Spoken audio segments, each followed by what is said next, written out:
ప్రయాణికులకు ఇండిగో మరో ఆఫర్ ప్రకటించింది. సర్వీసుల రద్దుతో డిసెంబర్ 3 నుంచి 5వ తేదీ వరకు మధ్య ఇబ్బంది పడ్డ ప్రయాణికులకు 10,000 రూపాయల విలువైన వోచర్నిస్తామని ప్రకటించింది. అయితే రాబోయే ఏడాది పాటు ఈ వోచర్లు చెల్లుబాటులో ఉంటాయని చెప్పింది ఇండిగో.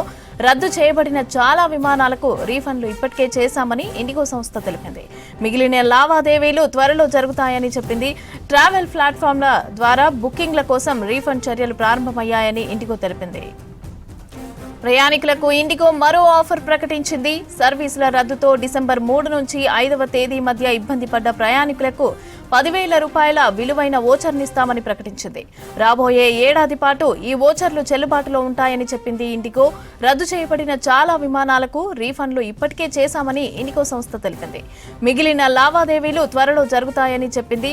ట్రావెల్ ప్లాట్ఫామ్ల ద్వారా బుకింగ్ల కోసం రీఫండ్ చర్యలు ప్రారంభమయ్యాయని ఇండిగో తెలిపింది.